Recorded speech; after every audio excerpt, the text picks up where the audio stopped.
Here I show you of some of the original idea of Philippe Coumel. For any arrhythmia, he considered three different interacting parameters that were then later called eponymously Coumel's triangle: the catalyst, a trigger, and a substrate. So essentially the interaction of a trigger and a substrate facilitated by certain modifications, alterations, or as he called it, catalysts, which include the neurovegetative system, ischemia, electrolyte imbalance, and drugs. And for an arrhythmia such as ventricular fibrillation, this is very important. It is important to understand that the substrate for ventricular fibrillation overwhelmingly includes patients with overt structural heart disease. Clearly a wide variety of structural heart disease, and obviously there's no point in going into the whole list, but in general and quantitatively speaking, ischemic heart disease and cardiomyopathy are the commonest, followed by right ventricular dysplasia, valvular heart disease, and others. Whereas a smaller minority group are those patients who lack what we can define as an organically recognizable form of heart disease, channelopathies such as the long QT syndrome, Brugada syndrome, catechologic polymorphic VT, and then the fairly broad category of idiopathic ventricular fibrillation. So, having given you this background, let's take a sort of straw poll. Which of these group of candidate patients would you think are good candidates for VF ablation in the light of current knowledge and current practice? Do you think patients who have ventricular fibrillation with structural heart disease are good candidates for catheter ablation? With or without structural heart disease, if these patients show monomorphic VT degenerating into VF, are these good candidates for VF ablation? And and if you have an unknown mechanism of VF initiation, again, are these patients good candidates for VF ablation? The aim of this question is to try to understand how VF ablation has evolved and what is the underlying basis, theoretical essentially, that allows contemplating ablation. So since 92% people have already voted, can we have the answers?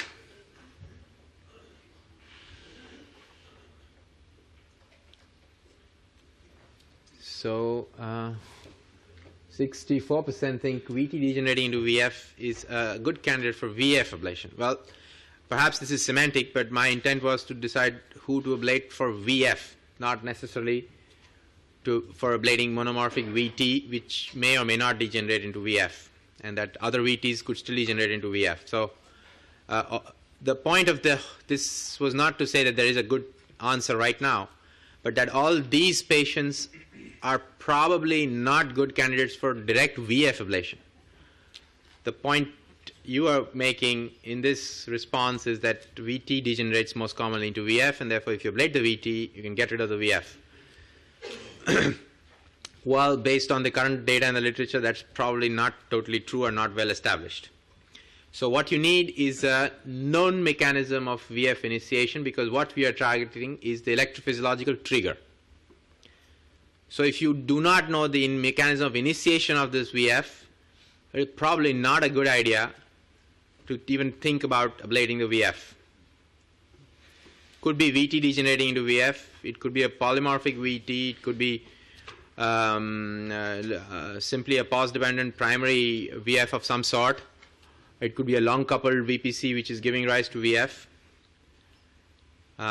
It could be atrial fibrillation with long short sequences and long QT provoked by drugs and so on, which gives rise to VF. So a number of mechanisms can be responsible, and in the absence of absence of documentation of VF initiation, ablation of the VF trigger is probably not something that's feasible. And why I say probably is because of recent publications into ablation of the Brugada syndrome, which we will briefly talk about. So probably the earliest experience was when I was in Bordeaux, where a multi-center study that recruited patients from 8 centers in different parts of the world. These were all patients with idiopathic ventricular fibrillation, no structural heart disease, and no ECG abnormality. More than 80% of these patients had undergone procainamide and ajmaline provocation to rule out Brugada syndrome. They had, of course, the standard workup to exclude structural heart disease, including X-ray, ECG, and echocardiography. Many of these patients, before they had their ICD, had an MRI as well, and some patients had had biopsies. These are young patients, as you can see. 27 patients were recruited from all these 8 centers, and this was a registry that actually took in patients over a few years. So it is important to remember that this is a small group of patients initially described by Lienhardt back in 1994. They described a first series of 14 patients with idiopathic VF triggered by short coupled VPCs. And these were all patients who had primary VF and no structural heart disease and no ECG abnormality. What is characteristic of these patients is that they have multiple episodes of clustered arrhythmias, clustered VF. Of course, in the current era, most of them have ICDs if they have been resuscitated from sudden cardiac death. And all of them, of course, were resistant to multiple antiarrhythmic drugs.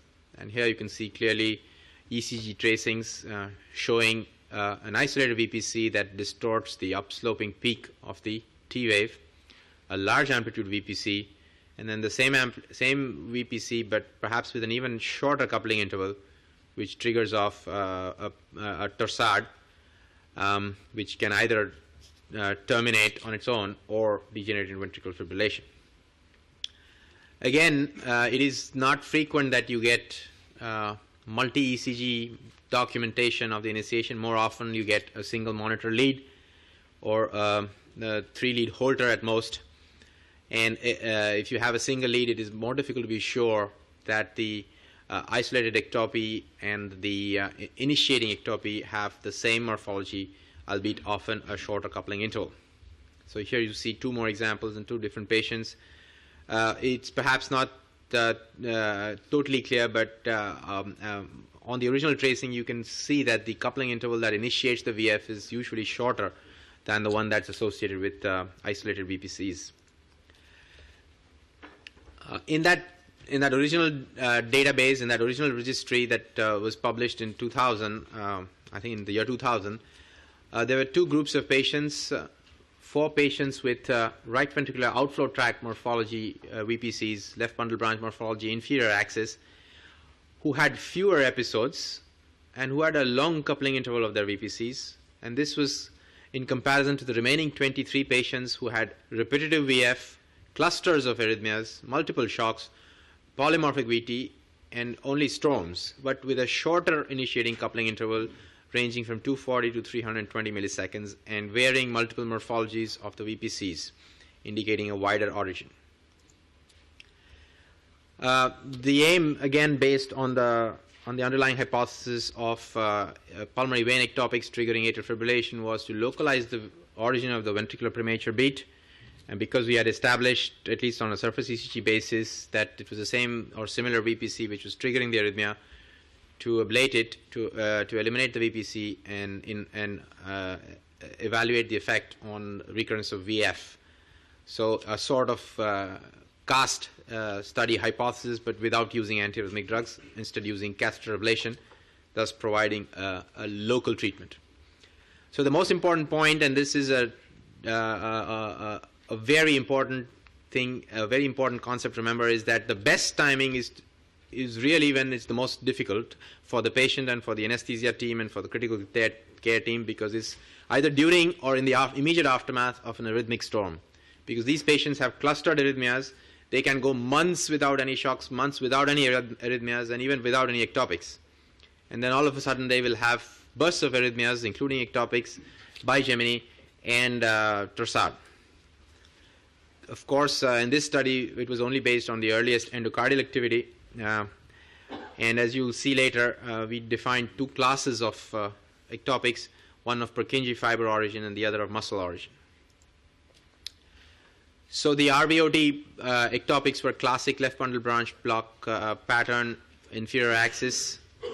Then there was the Purkinje origin with the left bundle branch block and superior axis with minor variations, and the left ventricular Purkinje origin, which was dominantly right bundle branch block or an intermediate pattern and with significant morphological variations. And here you can see in the subsequent paper in circulation, there was the RBOT group was significantly younger, the Purkinje group was older.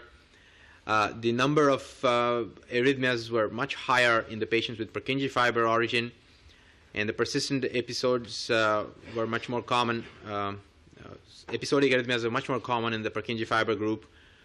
Polymorphic or monomorphic premature beats were much more common in the Purkinje fiber group. The ectopic QRS was significantly narrower, and this is clearly in keeping with the Purkinje fiber origin, and the coupling interval was clearly shorter. So the original description of lean heart described a coupling interval typically less than 300 milliseconds, and the mean here is 280 in the Purkinje fiber group and clearly longer in the RVOT group. So the original series showed that it was you ended up doing a fair amount of ablation. It wasn't actually a spot ablation as you would expect with a focal origin arrhythmia. Part of it was to do with, as you will see later, that often these ectopics are very capricious. There are very few, very intermittent, and you're forced to rely on indirect targets such as pace mapping and so on. So 9 plus minus RF applications. VF occurred in 4 patients during ablation. VPBs were, the results were pretty good. VPBs were eliminated in many but not all patients. And actually in follow-up, a majority of patients who had an ICD could be followed up obviously with much greater security. And there was no polymorphic VT or no VF in 89% of patients, and there were no deaths and no cardiac arrests.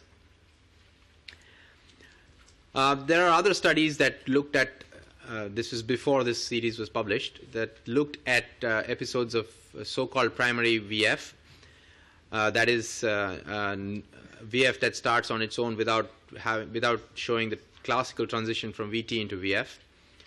So Leclerc looked at primary VF, who most of these patients had coronary heart disease, and only about 50% had an isolated VPC that was identical to the initiating beat, again a long coupling interval. Whereas Kinoshita found 67% in patients with VF in the context of the Brugada syndrome had a VPP identical to the initiating beat. This to show you that the initiating mechanism, if it is stereotypic, doesn't matter what is the underlying substrate, you still have a good chance, and although the evidence in support of that is based on very small number of cases, there is a good chance that you would be able to provide the opportunity to actually do some good. Most of these patients almost always have an ICD, so there's no question of worsening the situation. But it is probably worth taking a chance if you can document the VF initiation with an ectopy that was previously been documented as isolated, and then the same ectopy initiates the atrial fibrillation. So this is one of our patients about 5 years ago. This was a 50-year-old male who had an ICD implanted for idiopathic ventricular fibrillation, and much as before, the full workup was negative. ECG, X-ray, echocardiography, an MRI before he had an ICD. And for 2 years he was fine, I think with a basic underlying small dose of beta blocker treatment and the ICD. And then progressive deterioration over the following 11 months with 5 appropriate ICD shocks, and here you see a tracing from one of these shocks.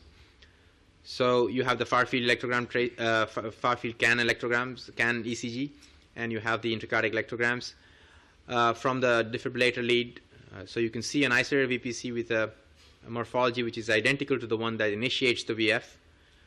Note that the coupling interval is a little longer for the isolated one as for the one that initiates the ventricular fibrillation. So the coupling interval for the isolated VPC here is 290 milliseconds, whereas for this one is about just a 5 milliseconds shorter. And whether that's significant or not is debatable, because the 5 millisecond difference is not very much. But in our own follow-up and in some of the patients who were included in the previous series, we were able to show that even if you did not eliminate the VPCs, although we did not have many patients for this finding, if you were able to prolong the coupling interval of the VPCs, the minimum coupling interval of the VPCs, that correlated with a successful outcome despite not having eliminated the VPCs. Perhaps there is a pathophysiologic rationale for that, although the proof is not there. In my own experience, independently from Geneva, this has also been borne out. So to come back to that patient here, again, this is the 12-lead ECG from that same patient. Over the years since his ICD implantation, this was the only 12-lead ECG that we had of arrhythmias. And this was in the prelude to a stress test. So here again, you can see left bundle branch block, superior axis, VPCs, which are closely coupled to the preceding QRS. I think it's about 290 milliseconds. And these ECGs are very important because they provide you probably the most important information to finding out where these ectopics are coming from. So despite the quality of the trace being pretty poor, this is extremely important information which must be carefully kept. In this case, this patient was taken up in the lab and unfortunately had practically no ectopics. This was an elective procedure that was done as quickly as possible following his last scheduled shock, and he had no ectopics. So relying on a mixture of pace mapping and correlation with the 12-lead ECG, we ablated a fairly large area, as you can see here, of Purkinje fiber-based potentials. And these examples show you the idea was to abolish local Purkinje potentials. Purkinje potentials are indicated, as you well know, by sharp deflections such as this that precede the QRS in sinus rhythm. And because they're endocardial and they're actually quite sensitive to RF ablation, so it's pretty easy with a short duration of RF energy to completely abolish them. Often you end up doing a wide area of ablation because your pace mapping resolution is relatively poor. It's about 1 to 1.5 square centimeters. The important thing, of course, to remember is that here you have to be careful not to bump the right bundle branch. If you bump the right bundle branch, then you produce a change in the QRS, and it becomes difficult to appreciate the morphology of the ECGs and try to correlate with what you had before. And it's a normal patient's right ventricle is actually a small cavity. So you do have to be careful that you don't bump the right bundle branch. So here's a question for you to test what you understand of the Purkinje muscle electrophysiology. So Purkinje muscle intervals of more than 15 milliseconds indicate which of the following? Proximity to the main bundle branches, rate-dependent conduction delay, or ablation-produced conduction delay.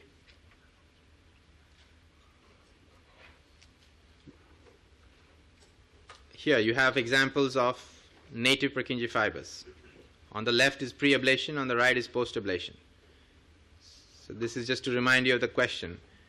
Purkinje muscle intervals of more than 15 milliseconds indicate which of the following three?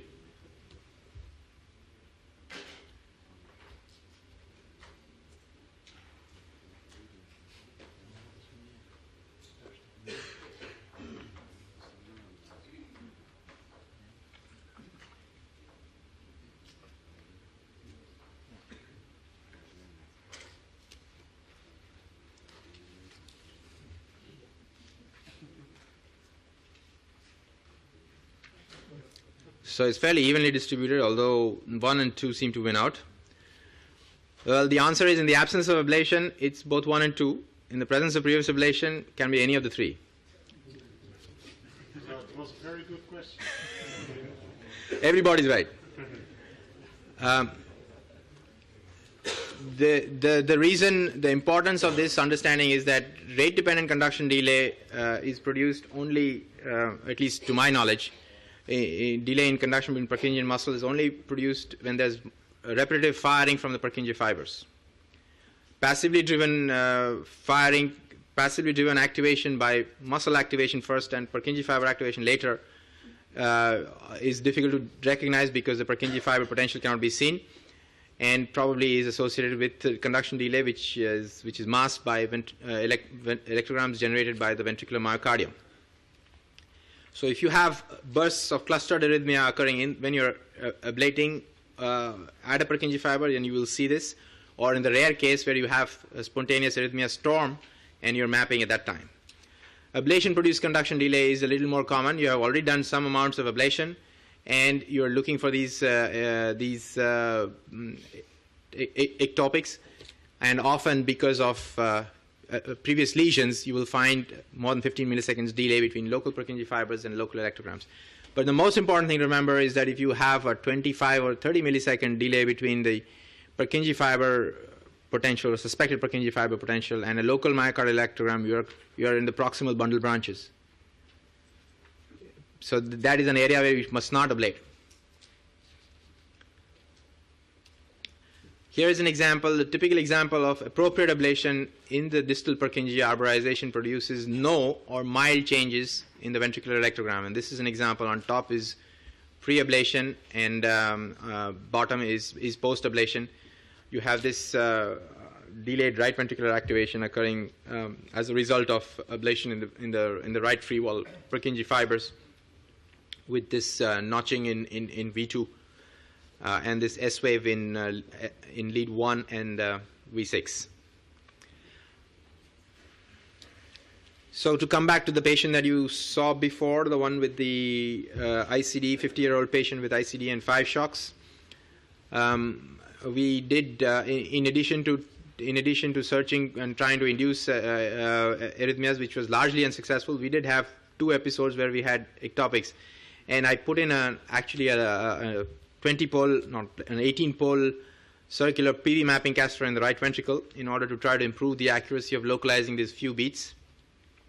And we use a unipolar electrogram as well. So here you can see a Purkinje fiber before, that is in sinus rhythm, preceding the ventricular electrogram. And you can see a Purkinje fiber electrogram preceding the ventricular ectopy with a nice unipolar deflection, which is with the bipolar deflection being well in advance of anything else in all the electrograms. And on the right is actually after ablation. You can see that the local electrogram potential has disappeared, but there is still an ectopy with a very similar configuration, indicating that either the ablation was partially successful or that this is an ectopy from another location, which is still giving rise to similar morphology electrograms, though not completely identical.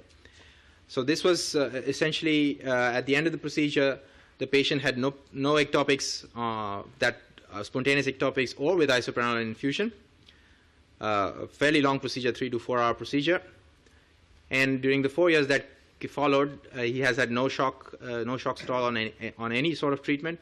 But when we did a Holter, we did find 1.3% of ventricular ectopics in a 24-hour recording period, with a morphology that was similar to the one that he had before the ablation, but with a longer coupling interval. Again, this is probably not really categorical, but there seems to be suggestive evidence that complete elimination of ventricular ectopics should be the end point of the procedure. Often or sometimes is not, and in that case, a prolonged minimal coupling interval can often be associated with a successful clinical outcome, at least in the follow-up that we've had in a few of our cases. So these short couple VPCs are actually quite capricious. What do you think? Can they be reliably provoked by isoprenaline infusion? You choose one of the 3 choices. Can they be reliably provoked by adenosine bolus injection? So are they bradycardia sensitive? Are they catechologically sensitive? Which of these, or are they simply characterized by a variable coupling interval and not affected by any of 1 and 2?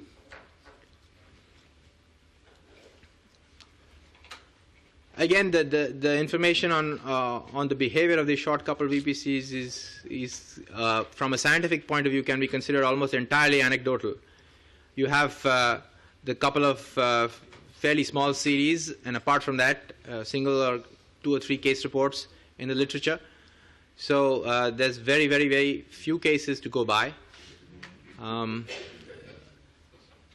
and I can only bank on what is published and what has been my experience so far. But I think this slide is useful to highlight what you can expect from short couple VPCs in the EP lab.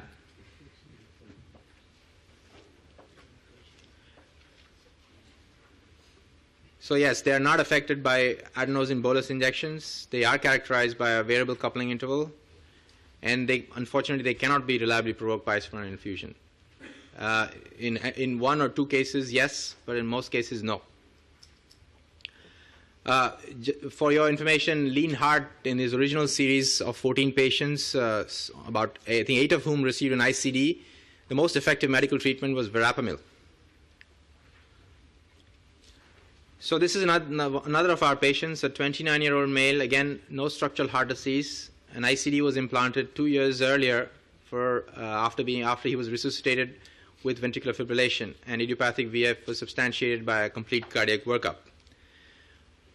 In the 2 years that followed the ICD implantation, he was well, and then suddenly he had 4 appropriate ICD discharges for VF in the space of a month. And a Holter was able to pick up a few VPCs, again, of left bundle branch morphology with the superior axis. These are actually tracings from the EP lab, showing you some of the manifestations of these ectopics. As you can see, the coupling interval varies from one beat to the other, as short as 280 milliseconds or even shorter here. I think this is probably the 260 milliseconds. And the shorter the coupling interval, the more likely that you have interpolation here. There is no compensatory pause in the sinus P wave, and this should be a sign, or at least, although it's not very specific, this is another sign when you're looking at Holter tracings from these patients. If you have interpolated VPCs in a patient with idiopathic VF, you have to think of this etiology. So again, in this patient, at the beginning of the procedure, he had ectopics with this sort of long coupling. In the EP lab, we required isoprenoline to actually produce these kind of arrhythmias. This is one of the few patients who responded to the isoprenoline. You have here the ablation caster and irrigated tip caster in the right ventricular apex, another caster in the right ventricle to pace from, and then you have the ICD lead sitting in the right ventricular apex. Again, it is important that right at the beginning of the procedure, before any caster is introduced in the heart, to obtain 12 lead ECGs in the EP lab while lying down to record any arrhythmias, spontaneous arrhythmias that may occur. Because in order to get a most reliable pace mapping match, which is often the only clue that you have, you need to have the exact same placement of electrograms of the electrodes on the body surface.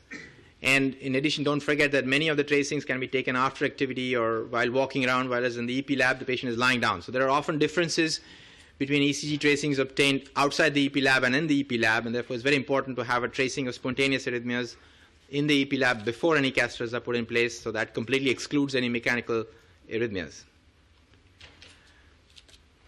So the criteria for Purkinje fiber ectopy have been traditionally that a sharp potential should precede the sinus beat QRS, and at the same site it should precede the ectopic beat. So the criteria, if you have a sharp potential that precedes the sinus beat but does not precede the ectopic beat, this means that the ectopic is coming from elsewhere. But if the sharp potential precedes the ectopic beat but you're not showing the sharp potential in sinus rhythm, again that means you're not on a Purkinje fiber, but there's any other reason for a sharp potential that is at the origin of the ectopic beat. A sharp potential precedes both sinus and ectopic beat is the most specific criteria for establishing a Purkinje fiber origin. However, once you have ablated around that area, you can produce local Purkinje fiber delay, so that in sinus rhythm the Purkinje fiber activation occurs after local ventricular activation, particularly if you have created a dead end of Purkinje fiber activation. So therefore, after a few ablations, you can have the situation where you do not have a Purkinje fiber potential preceding the sinus rhythm QRS, but you will have a sharp potential preceding the ectopic QRS in the same region that you previously ablated typically. Here are examples from the other patient, the last patient that I described to you. In the absence of spontaneous ectopics, we targeted sharp potentials that preceded the QRS with an appropriate pace map in sinus rhythm. As soon as we started ablation, we started getting ectopics in that region with the same morphology that the patient had spontaneously. And if you look carefully here, after a few ablations, this is already after a few ablations, there is no Purkinje fiber potential preceding the sinus rhythm, although there is noise from the ablation electrode. And if you look carefully here, there is a low voltage spike that precedes the local bipolar electrogram.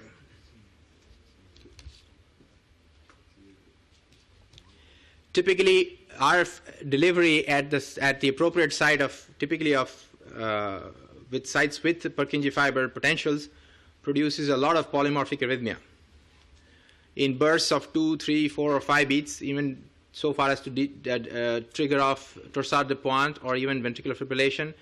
And sometimes in the middle of an electrical storm, you need to have one resident who has to take care of the defibrillator, and somebody else who has to make sure that the resuscitation goes on, and a third person has to ensure in the beginning that the ICD is disactivated in order to permit the best possible stability for mapping and ablating as possible. So on the left is from patient number 2, and on the right is from patient number 1. In both cases, you can see that the ectopic bursts are polymorphic, rapid, and fortunately self-terminating. I alluded to the problems associated with trying to find out where the initiating ectopic is coming from, and often there are situations where you do not have a 12-lead ECG to help you with, or even a 3-lead ECG to help you with in trying to determine where it comes from.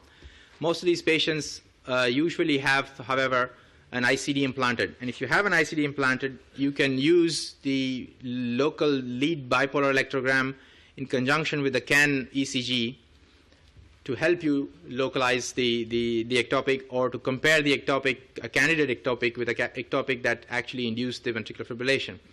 As in the previous example that I showed you from my own lab, you can compare the activation timing of the local electrogram with the far-field electrogram.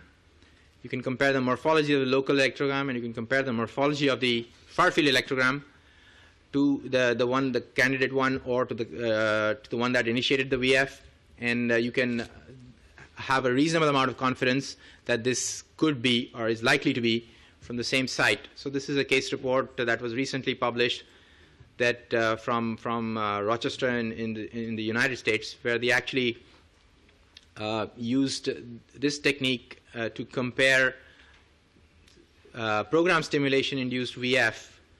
And this is actually a little bit surprising, but what the authors describe is that program stimulation did not produce directly any arrhythmias, but produced a long-short sequence, which then led to an ectopy, which triggered off ventricular fibrillation. So they used the program stimulation as a source of long-short stimulation, and the ectopy that followed they compared with the spontaneous initiation of ventricular fibrillation, and followed by pace mapping to compare the electrogram morphologies, and they localize it to the right ventricular outflow tract. This is, of course, a phenomenon that has already been described for post-infarction ventricular tachycardia, but the situation often much more commonly arises, or much more likely to arise in the situation of idiopathic VF, where often you have very few surface ECG clues, if any. I'm going to actually also allude briefly to the recent publication of the ablation of ventricular fibrillation, well, of the Brugada syndrome, more likely. There are, of course, two different hypotheses that underlie the pathophysiology of the Brugada syndrome: the depolarization hypothesis and the repolarization model. And dispersion of repolarization, along with delayed activation, probably as a combination plays a role. In some patients, it's predominantly one; in others, it probably may be the other. Be that as it may, experimental ablation of a Brugada model has been described in the epicardium.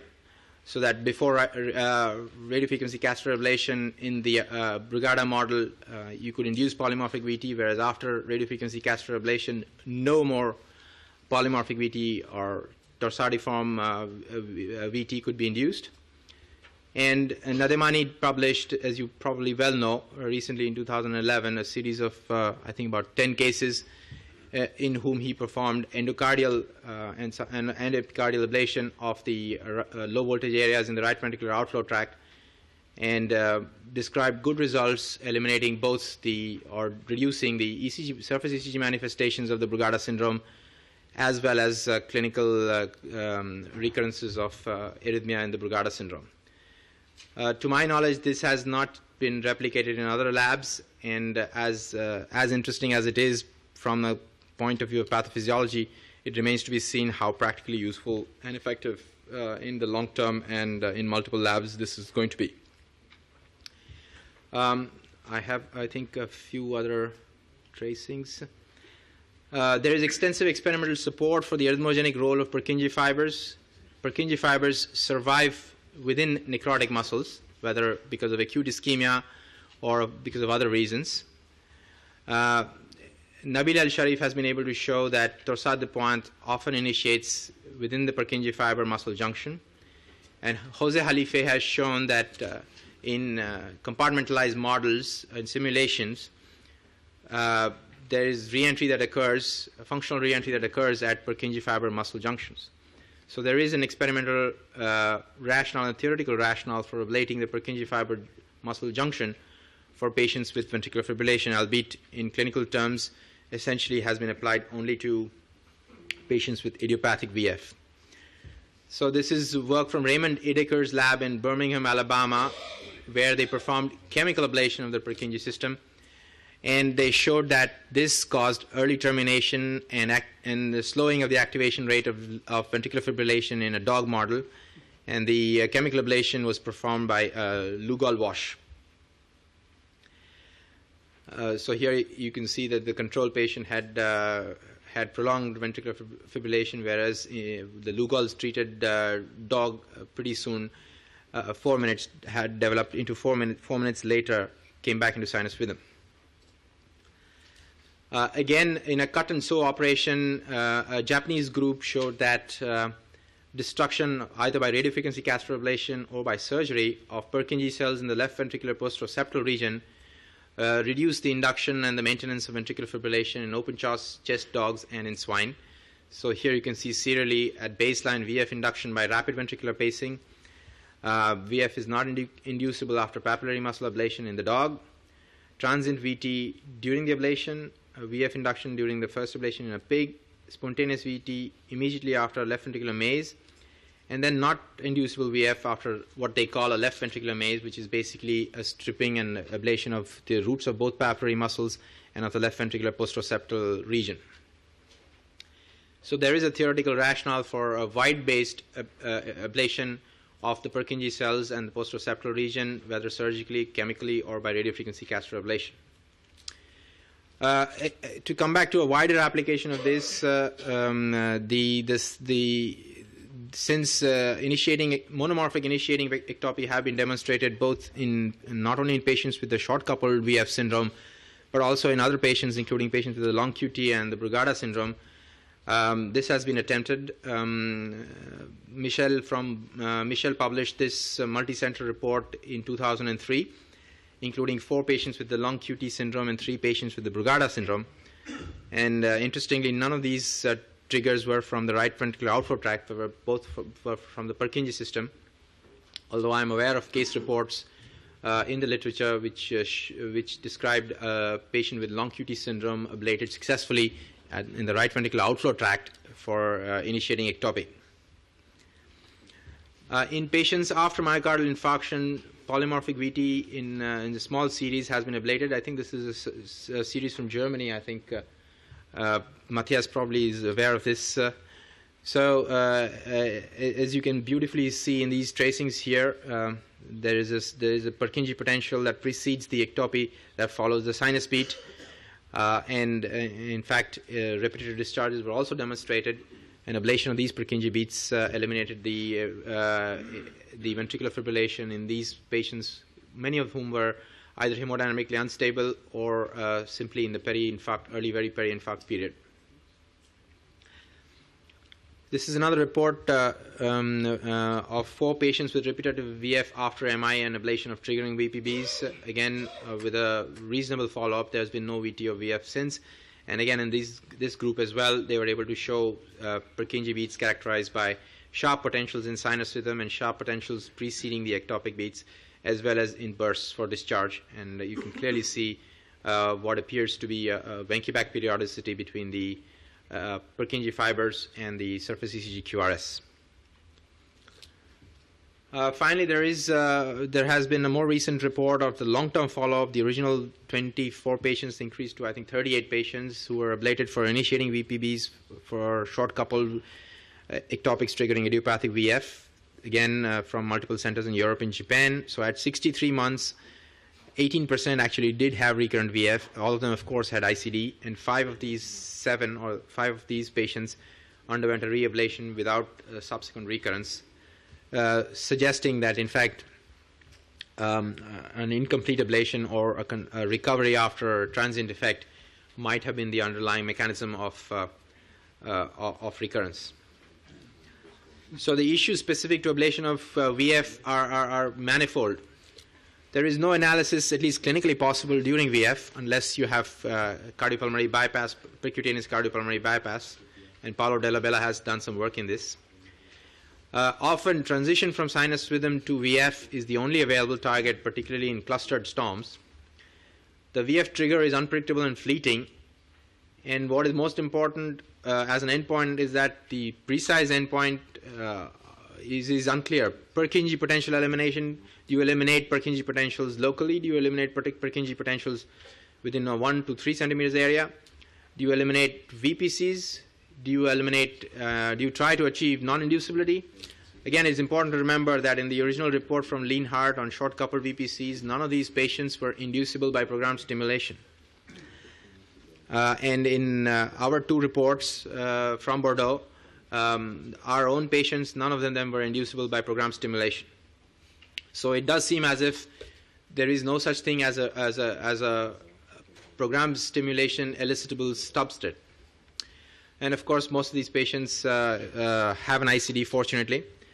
And the contention, the issue of ectopic